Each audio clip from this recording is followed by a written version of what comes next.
Direct News TV. Ukrainian president says counteroffensive does not aim to attack Russian territory.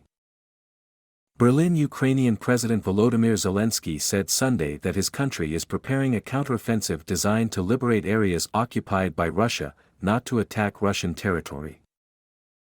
Speaking during a news conference with German Chancellor Olaf Scholz in Berlin, Zelensky said Ukraine's goal is to free the territories within its internationally recognized borders. The Washington Post cited previously undisclosed documents from a trove of U.S. intelligence leaks suggesting that Zelensky has considered trying to capture areas in Russia proper for possible use as bargaining chips in peace negotiations to end the war launched by Moscow in February 2022. This would put him at odds with Western governments who have insisted that weapons they provide must not be used to attack targets in Russia. Asked about the report, Zelensky said, "We don't attack Russian territory, we liberate our own legitimate territory. We have neither the time nor the strength to attack Russia," he said, according to an official interpreter. "And we also don't have weapons to spare with which we could do this. We are preparing a counterattack for the illegally occupied areas based on our constitutionally defined legitimate borders, which are recognized internationally," Zelensky said. The Ukrainian president is visiting allies in search of further arms to help his country fend off the Russian invasion, and funds to rebuild what's been destroyed by more than a year of devastating conflict. A Luftwaffe jet flew Zelensky to the German capital from Rome, where he had met Saturday with Pope Francis and Italian Premier Giorgia Meloni. It was his first visit to Berlin since the start of the war and came a day after the German government announced a new package of military aid for Ukraine worth more than €2.7 billion, $3 billion, including tanks, anti-aircraft systems and ammunition. Zelensky thanked Scholz for Germany's political, financial and military support, saying the country is now second only behind the United States in providing aid to Ukraine, and joked that he is working to make it the biggest donor. German air defense systems, artillery, tanks and infantry fighting vehicles are saving Ukrainian lives and bringing us closer to victory. Germany is a reliable ally. Together we are bringing peace closer, he wrote on Twitter after the meeting. Scholz said Berlin has so far given Kyiv some €17 billion in bilateral aid and that it can expect more in future. "We will support you for as long as necessary," he said, adding that it is up to Russia to end the war by withdrawing its troops.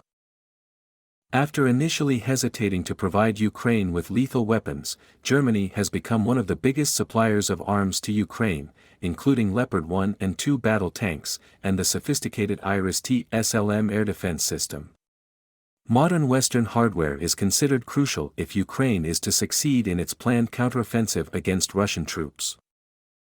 Zelensky said one reason for his latest visit to Allied capitals was to forge a fighter jet coalition that would provide Ukraine with the combat planes it needs to counter Russia's air dominance. Germany has said in the past that it doesn't have the F-16 jets Ukraine needs, and Scholz responded to questions about possible plane deliveries by referring to the anti-aircraft system it has provided to Kyiv. "That's what we as Germany are now concentrating on," he said. In Ukraine, officials on Sunday denied that the country had anything to do with the downing of 2 Russian helicopters close to the border the day before. In a joint statement after their meeting, Scholz and Zelensky said they support efforts to bring those responsible for atrocities in Ukraine to justice and noted the International Criminal Court's arrest warrant for Russian President Vladimir Putin. They also pledged to ensure sanctions against Russia aren't circumvented and to explore possibilities for using frozen Russian assets to pay for damage caused in Ukraine. Germany said it supports Kyiv's efforts to join the European Union and backed a 2008 vow by NATO members to pave the way for Ukraine to eventually join the military alliance. Zelensky first met with President Frank-Walter Steinmeier, Germany's head of state, who was snubbed by Kyiv last year, apparently over his previous close ties to Russia, causing a chill in diplomatic relations between Ukraine and Germany. Since then, both Steinmeier and Chancellor Olaf Scholz have visited Ukraine. After meeting Scholz and other senior officials at the Chancellery, the two leaders flew to the western city of Aachen for Zelensky to receive the International Charlemagne Prize, awarded to him and the people of Ukraine.